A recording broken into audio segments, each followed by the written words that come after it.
Thanks for logging on to the Mountain West Digital Network. We're talking Mountain West basketball with SI.com writer Andy Glockner.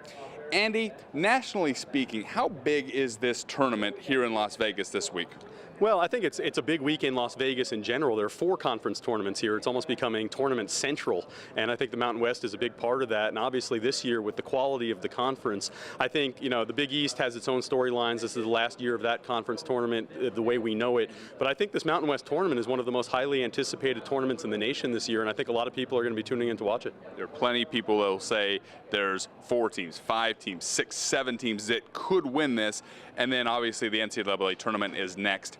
Who are the likely teams? Right now you have 5 teams in the NCAA tournament in your bracket watch. Do you see 5 still? I do see 5. I think the quarterfinal, the last quarterfinal game is going to be big. I think the winner of that Boise State-San Diego State game is going to make the NCAA tournament. I think the loser has a good chance to make it, but I wouldn't say with 100% certainty they'll get in. So that game, midnight Eastern time, you know, the junkies only on the East Coast are going to see a pretty good game with pretty high stakes. Mountain West looking forward to the NCAA tournament after this week. Is there a team that could do some damage, or are there some teams that could go far in the NCAA tournament, and why? Well, I think, like anything, it's matchup driven. New Mexico, clearly, in my mind, is the best positioned team to do some damage. They're going to have the highest seed in the NCAA tournament, and I think they're going to be out somewhere in the western region, Salt Lake City, potentially as a destination the first 2 rounds.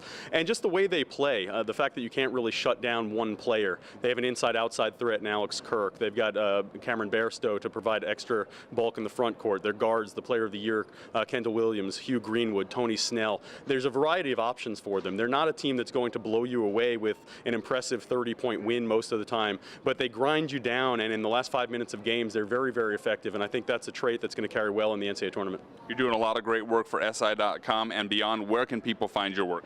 Well, beyond SI.com and our new blog there, the One-on-One, which is at college-basketball, college-basketball.si.com. You can reach me on Twitter as well at Andy Glockner. Appreciate it, Andy. Thank you very much. Thanks for logging on to the Mountain West Digital Network.